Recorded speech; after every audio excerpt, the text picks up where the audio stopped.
So, with the process of meditation, so why do we meditate, and for what goal in the future are we aiming for? So, one of the main reasons that we start to practice and sustain the meditation practice over time is because we see the benefits, the good results that we get over the weeks and months as time passes.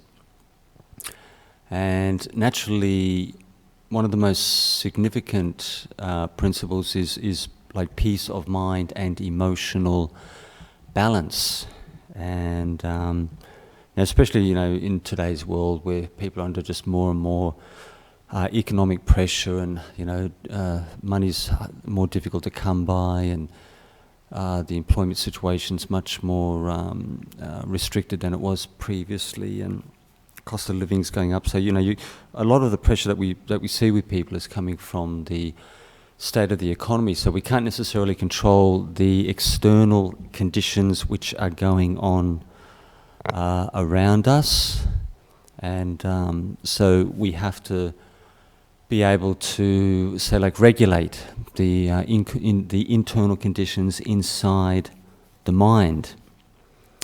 And so naturally when we look over the course of our life, all sorts of different things come and go, and we meet different people and we part, and our best friends can become our enemies, and all sorts of topsy-turvy things can go on as the months and the years go by. So it's of great fruit and benefit to have a level of emotional stability in order to cope with all the stuff that we have to deal with in this particular lifetime that we experience.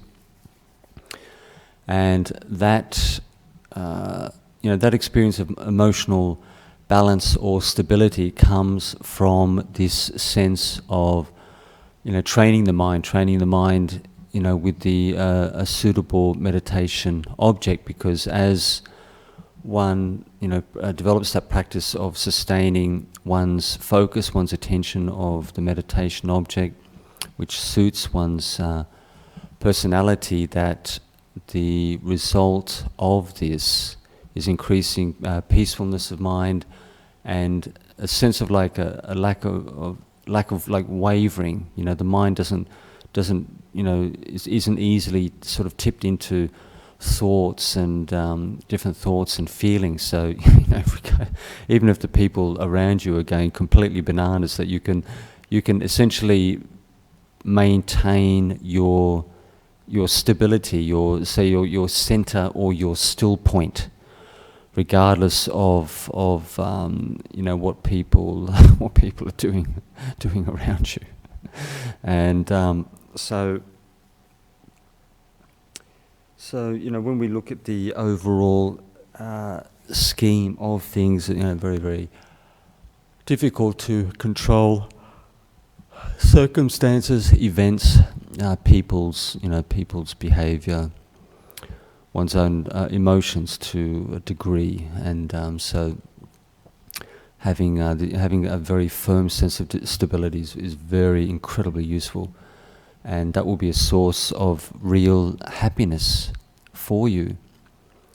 And all the Dharma talks in the world, you can get a degree of benefit, but any sort of solid meditators, especially the monastics, even though I went, I've been in the monastery here for about 15 years. I was in Thailand for 2 years. I was in Europe for a couple of years. I was on the East Coast for a couple of years.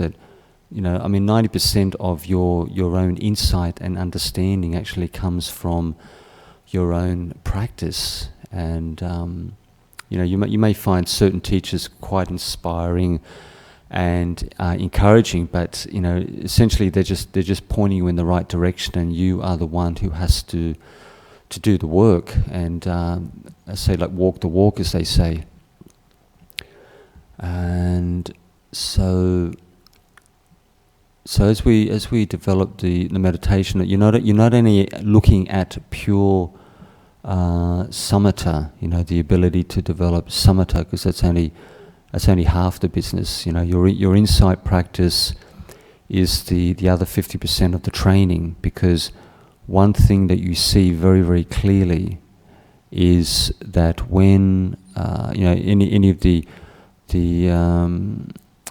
regular meditators, anyone who has any kind of daily practice, even if it's only 5 minutes, which is still quite still beneficial. As you'll see a person change even in the course of, say, like a 4-week cycle. You'll definitely see that changes in that person, even with 5 minutes a day.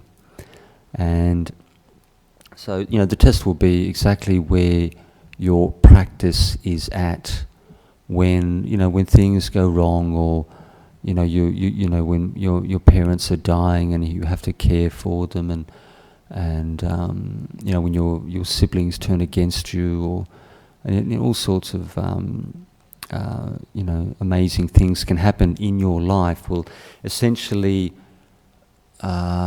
put you to the test, maybe in a small or large way, and you'll see exactly where the quality of your practice is. And so meditation is not just for peacefulness of mind. That's only half the practice. So the other half is wisdom, insight, understanding, and like letting go, like real letting go. So when people, when you're put to the test, you don't fall apart, you don't necessarily run away, and you can either deal with things to a certain degree, but you may have to either say detach or withdraw, or say like abide in a state of equanimity, because you really can't do anything else. So all the qualities that you develop from the meditation are quite valuable in a real sense over the course of one's life, and naturally the people around you, they benefit from your practice because they see your good qualities over time, and they can actually feel them. It's not just you just don't talk the talk. They can actually feel it. If somebody's developing, especially within the family, because they're quite close to you, and they spend hours with you on a daily basis. So I thought maybe I'll just maybe mix this one up just a little bit. We'll do maybe just as a change, and this is proposed by one of the monks at the monastery who's really into visualizations, and he's got some really interesting ideas that I've never heard even in the last 20 years. This guy's really creative. I could possibly tell you about it later, but he sort of put a seed in my mind that maybe the monks, instead of going on and on about the breath meditation, we'll just give it maybe a little twist, and we'll do like a visualization for 5 to 10 minutes, and then we'll go to the breathing meditation. But I just want to see what the effect of this kind of visualization meditation, if it actually does anything for you. You'll see that quite clearly when we go to the breathing meditation. So just get yourself in a comfortable position with your spine upright and your head upright but comfortable. Make sure there's nothing tight around the throat, the waist, and the wrists, which constricts breathing in any way. And so we're going to do a little visualization. What I want you to do is I want you to imagine that you're on a desert island, and on this desert island you will be reclining very comfortably in your banana chair with your nice, maybe something like a banana and mango fruit smoothie at your side. So just imagine a little table on the left with your iced smoothie, and you're relaxing on your banana chair, and I want you to gaze at the ocean.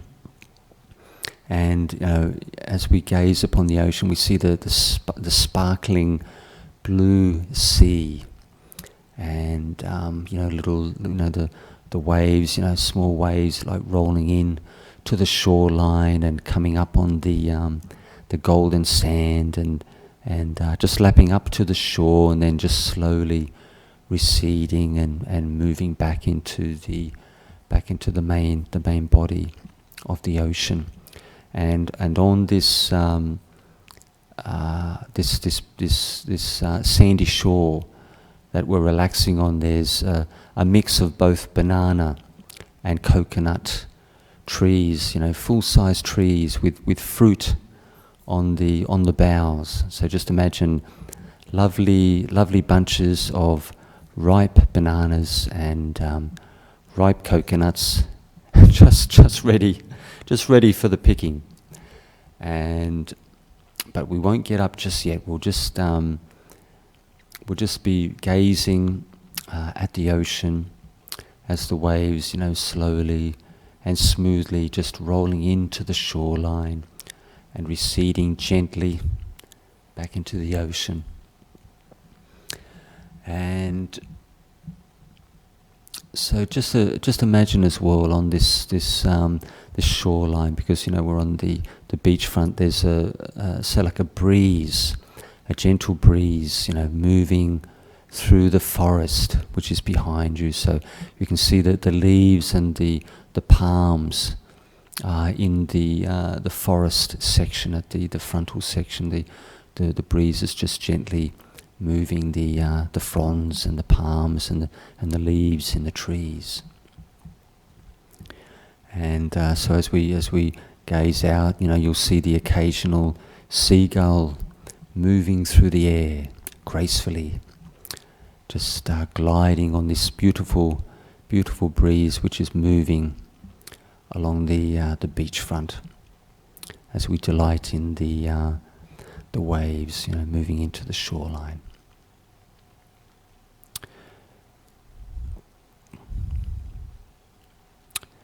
So what we'll do now, so as we've had a nice little rest there, and our smoothie is all well and finished, we'll just imagine just slowly getting up, and just get yourself up into an upright position, and just gently stand up, and just keep gazing at the sea.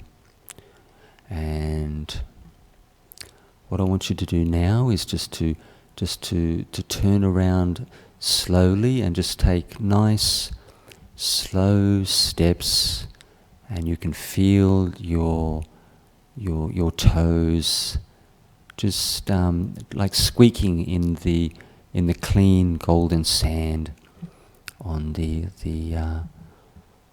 edge of the forest. And we may have to walk possibly about 20 or 30 meters through the sand before we reach say like a forest walk, a forest trail. And it's not a huge trail. It's just big enough for one person to walk slowly through.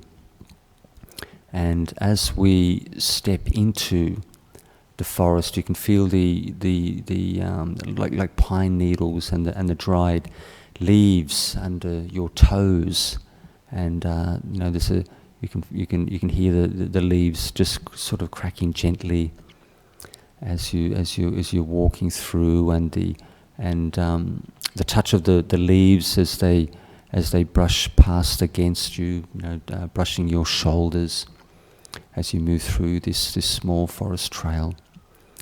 And so as we move slowly in this setting, going, moving into and deeper into the forest, you'll notice the sun, the rays of sunlight just breaking through the forest canopy, golden rays of light moving through and sparkling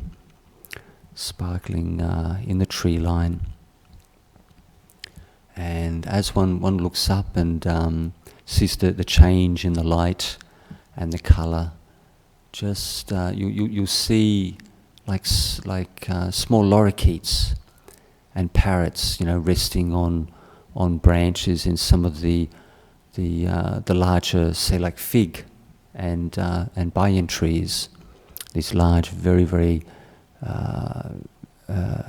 so these trees that you see with very very large trunks and big boughs, and you'll see the wildlife, the wild birds with their plumage, and just imagine you see the different types of macaws with like say blue, green, and yellow foliage, and just imagine that you see a macaw with say like a green both say like headdress and frontal section. And as you move back along this particular species of macaws, the green moves down into say like an aqua, and then a bluish tinge on the feathers. And towards as you move down the back of the macaw, you see the yellow tail feathers protruding from this particular creature, as it's just moving slowly and gently, searching for seeds and pods to nibble on in the upper branches. So we pass, a number of say like lorikeets and different types of parrots as we're walking along, and just look around and look at the different types of ferns and shrubs, and the different types of fruit trees, and say like full size banyans and figs, and the different sort of trees that you see in large forest sections. So as we've been walking for maybe about 5 minutes or so, and in the distance, about 50 meters away, you see a small church, a small temple in a clearing.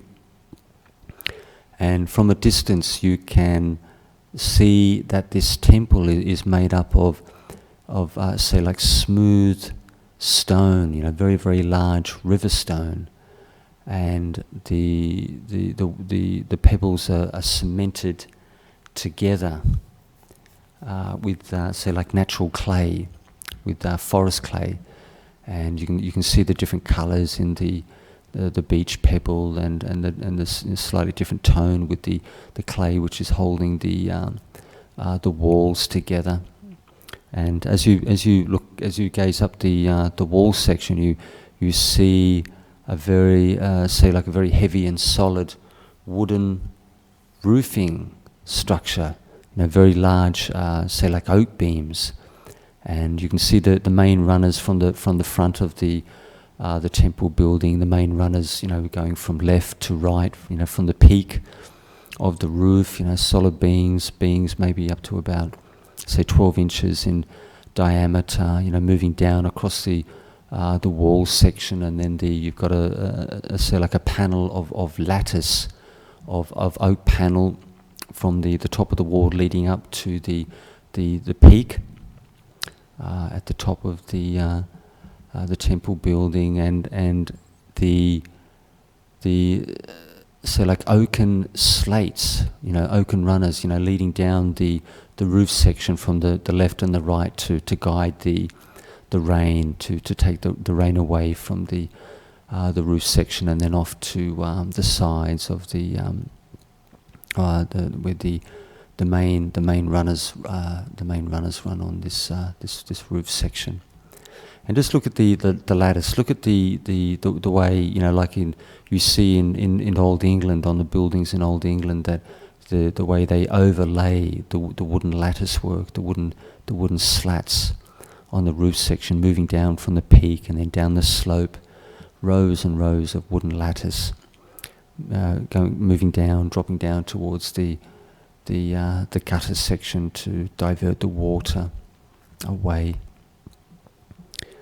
And so we approach the temple, and then we open the door. So you have again for a slight change, we have a teak, a slightly darker species of wood, very, very solid door with iron, inlaid with iron rivets and what would you call it, like iron plate for reinforcement, and an old-fashioned like ring buckle to open the slide, the wooden slide in the door panel, and then just to imagine taking the lock in your right hand, and sliding the bolt to the left, and then gently pushing the door in. And as you open the door, you look into the inner chamber, and on the floor section you see, like rough cut granite slate, which covers the floor section. And the granite slate, covers the floor section completely, right up to the front altar, and you see the mix of colours, the greys, the browns, the whites, the slight pinks in the granite, and on either side, you see rows and rows of what would you call it? So like a similar to a Christian church, where you have like a seating arrangement, where people can just sit comfortably, and on the wooden seats that you see on both sides of the inner chamber, the very nice large sort of red-coloured cushions for people to sit on when they doing meditation or chanting.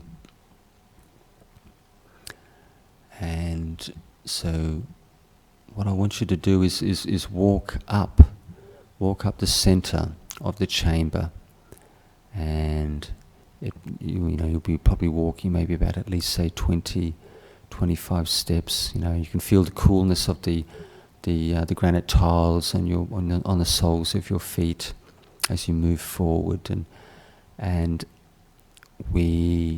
as we come up, we have a large white stone Buddha Rupa, and the Buddha Rupa can be any style of Buddha which takes your particular interest. And so just admire the sculpture, admire the headdress. So for example, if we were looking at the Burmese style of sculpture, just look at the headdress of the Buddha, the coils of hair, and the shape of the face, and the way the eyebrows just sweep over the top of the eyes, and the sort of aquiline, slender nose above the small mouth, and the roundish chin. And as we look on the left and right of the face of the Buddha, we see the large ears, because the large eyes, large ears, which is like the supersensory awareness of the Buddha, the ability to hear and see things which are beyond the range of normal beings, of normal human beings.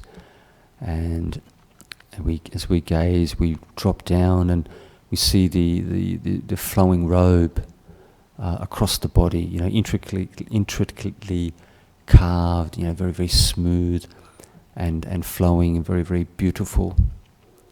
And so just admire the robe and the way it flows over the front of the body and then draping down across the arms and draping across the legs on the lower body. And beneath the statue you see a very, very solidly carven wooden base made in good quality teak, the best teak that money could possibly buy, ornately carved in with very, very small scenes of the Buddha in the front section. And so just imagine little episodes from the Buddha's life carved into the teak, and just from the time the Buddha was enlightened, through the course of his life, the major events of his life. We have the birth, and then the first teaching, and then preaching to the devas, and then the final passing away of the Buddha. You can just visualize these little carvings in the teak panel, the frontal panel. So what we'll do now is we will switch to the breath meditation, and we'll just see the effect on the breath meditation with this kind of visualization. So I want you to now focus on the breathing around the mouth section. So just focus on the feeling around the mouth, which is very, very, very clear and very distinct. And I want you to follow the feeling of the breath on the periphery. So just focus on the feeling of the mouth. You'll feel the breath on the periphery. And we'll keep it quite simple. So just sustain just a very, very relaxed focus on that area for the remainder of the session.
So if people feel a bit sleepy with the heat, take nice, deep, full breaths right into the lower abdomen and maximize the level of oxygen which is reaching the brain.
If you find yourself still thinking excessively, just relax with those thoughts. Just allow those thoughts to come and go with meditation, and just try to maintain your focus and allow them to be part of the practice.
if you find that you're still thinking too much, switch to investigation. You need to understand those thoughts, those feelings, that mental state.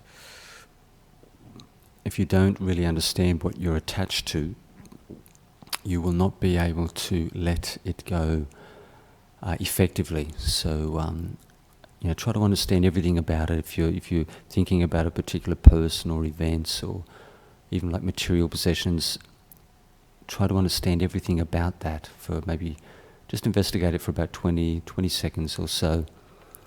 Because the more you go into increase your insight into this phenomena, the easier it is to relinquish and to let it go.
So we're coming towards the end of the meditation, so just reflect back, see if you see any change in the peacefulness of the mind.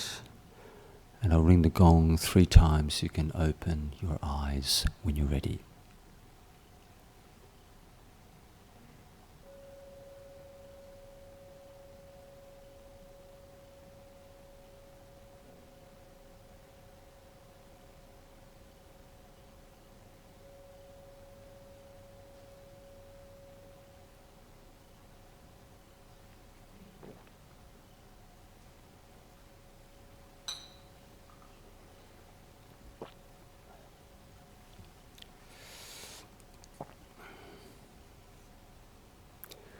So, Bono B from Canada. During meditation, I find it difficult to turn off my thoughts and concentrate on the breathing. What should I do? Well, what I usually do, this is this particular practice. It's that I've been using for at least well over 12 months or more, and it's very, very good for samadhi, and it's a very, very smooth and stable practice, and it's a body-based practice, but it's an emptiness, perception of emptiness, and you don't have to feel uncomfortable or squeamish with this one whatsoever, because you virtually won't get any trouble with this. I mean, I don't whatsoever on any level. So what it involves, a very clear way to say one of the best techniques for developing samadhi is to do the emptiness perception on the body, and a particular technique to start with is the skeleton nimitta. So you get an anatomy book or get a photograph on the web, and you look at the skeleton, top to bottom, front to back, for at least 4 to 5 minutes, and get a very, very clear, detailed image of the bone structure and the teeth and everything else. And then what happens is when you go to walk and sit meditation, you use this mantra, which is like a small trigger. And the mantra is it's very, very simple. As you're breathing out, the skeleton, breathing in, breathing out, is changeable. So you can use this short mantra, skeleton is changeable, 2 syllables, or skeleton is changeable in nature, which is 3 syllables with like a space in between with the breathing cycle.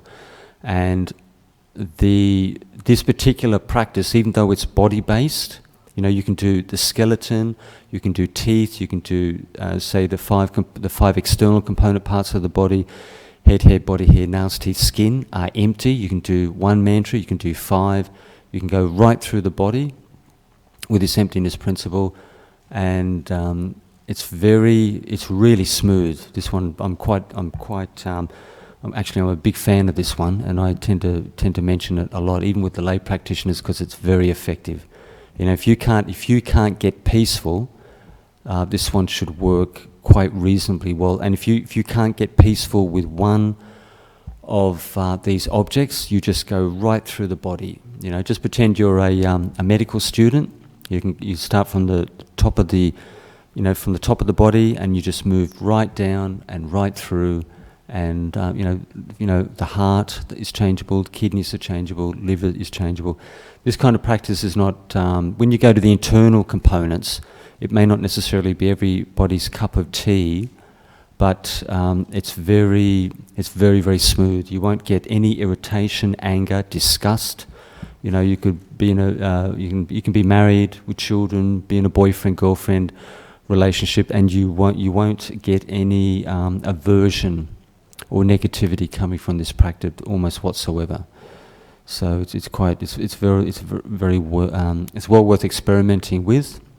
But if you don't like the body practice, which is really firm, if you want to see good results very quickly, you go to the body. But if you want to do the soft and fluffy practice, go to the external environment. Go to things like flowers and trees and shrubs and ferns, and even like insects, like ants and bees and this type of things that you see in the natural world, which are much more, say, user-friendly. So if you feel a little bit squeamish with the body practice, you do the soft and cuddly practice, and if you don't get if you can't get your mind peaceful within a reasonable space of time, then use the body practice, because it's very, very firm, and it's actually you get used to it. I do it for like 3 to 4 hours every single day,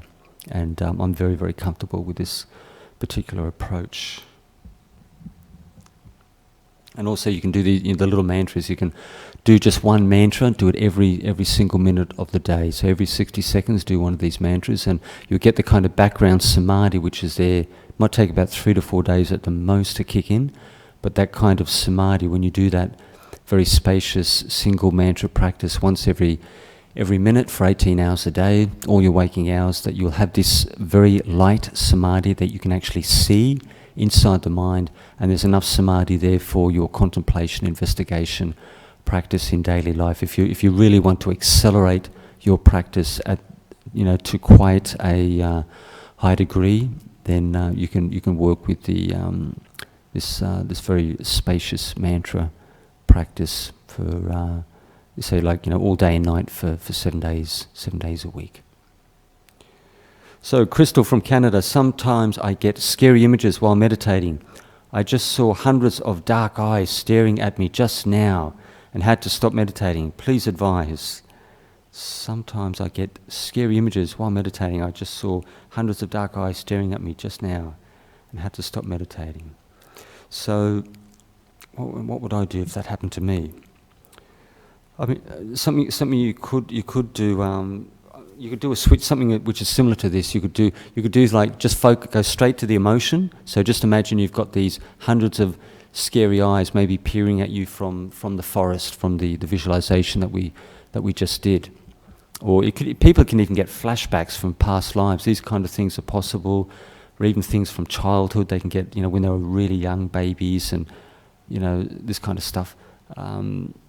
All sorts of funny, strange things can happen, and so. But go to the emotion, so that the emotion which actually affects you when you get this kind of visual image, it could be fear, apprehension, worry, concern, and then that feeling is either changeable or empty in nature. The reason I say this is you want to undercut the power, the force of that mind state. So like fear and worry is empty in nature. And there's no problem with scary eyes, with demons and wild animals and all this kind of thing. You can bring up anything you like in your meditation. It can be the most incredible thing that you can imagine. But once you neutralize the feeling and you undercut the emotional intensity, then these things really aren't a problem. It doesn't make any difference what it is. Once you cut the emotional pressure of the mind state, the forcefulness, it's very easy to deal with. It's just a thought. It's nothing special. It doesn't have any real intensity behind it. That's an easy way to work with it. Has anybody else got any questions?